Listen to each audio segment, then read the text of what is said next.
Thank you for joining the fight to raise the minimum wage in Michigan to $15 an hour. We need to collect 350,000 signatures so that we could get this collective raise together. If you don't have petitions yet, text this number here to ask for petitions. If you already have your petitions, here's how you petition gather. Each petition has a county at the top. Make sure you only put people from one county on a single petition, like Wayne County with other Wayne County people, but not with folks from Genesee or from Macomb. And another petition sheet can have Macomb or Genesee, but not both of them together. Once you're done collecting and fill up your page of 10 folks, fill out the bottom part. It asks for your signature, your full name, date, address.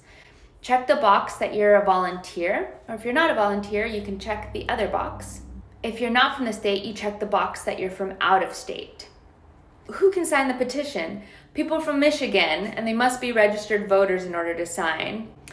Now let's move on to your pitch. Keep it short and sweet and make the ask quickly. Number 1, greet them. Say hi.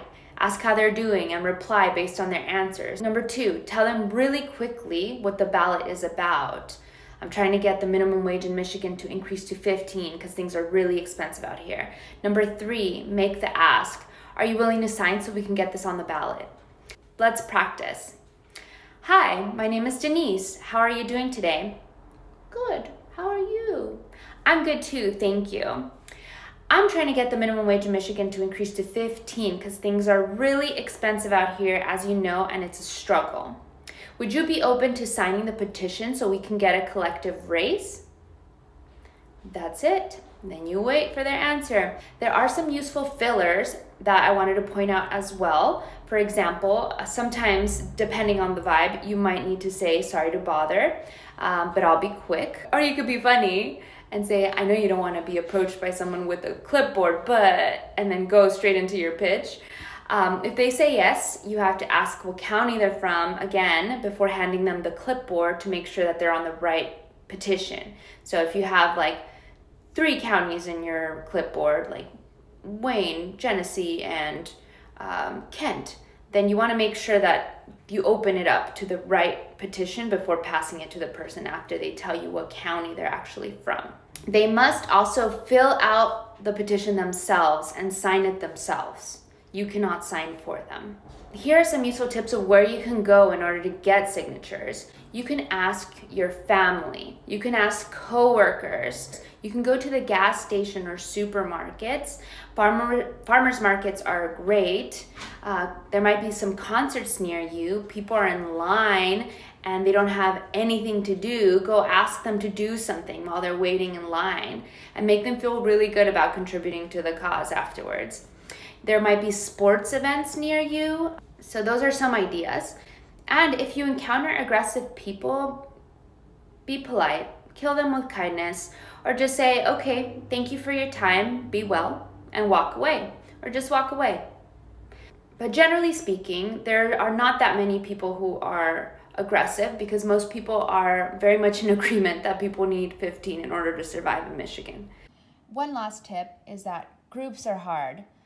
Groups often say no because there's groupthink, so it's way more effective to ask people on an individual level or in pairs or in groups of 3, but after that it gets a little unruly. One person says no and then the whole group says no. So we have found it more effective to approach smaller groups.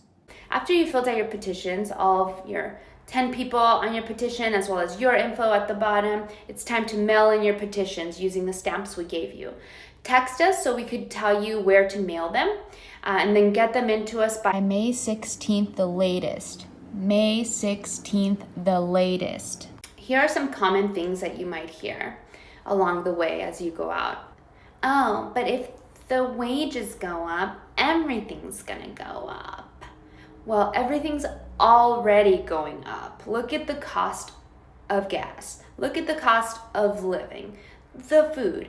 Everything's already really expensive. Labor needs to match. Another thing you might hear is, well, I think it should be higher than 15. Well, we don't necessarily disagree with you. However, this is a starting point. This is where we have been fighting for the last 10 years, and hopefully we finally get there. And this is another one. How will businesses survive if they have to pay their labor? In fact, it helps businesses because workers feel more valued when they are being compensated properly and the turnover rate lessens. So it actually really helps your business.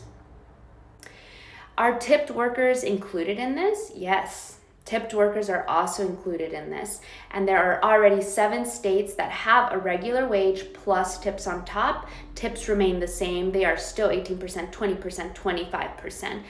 So there are mom and pops in those 7 states. There are also chains in those 7 states. And you best believe that the chains would not be there if they weren't still making bank. I make 15, so I don't know if I want the minimum wage to be 15.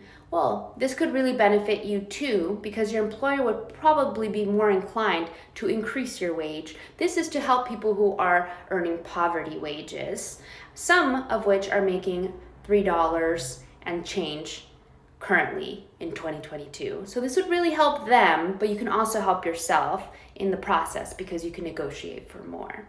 You might also hear folks asking you, hey, I'm pretty sure I already signed a petition like this a couple years ago. I'm pretty sure. Well, we did already collect 350,000 signatures 2 years ago in order to get it onto the ballot. However, there are corporate powers that be called the National Restaurant Association. They're a huge trade lobby with a lot of power and influence. They took us all the way to the Supreme Court saying that our signatures were not valid. And the Supreme Court said, yes, they are. They are valid. You need to put it on the ballot. Great. So at that moment, the Michigan governor all of a sudden said, you know what, I think that this is such an important issue that we should not vote on it. I'm going to pass it through executive order. Great. And so then it was not put on the ballot and Michiganders were not able to vote on it. And then Snyder went ahead and gutted his own bill in lame duck. Still got questions? Text us at this number right here.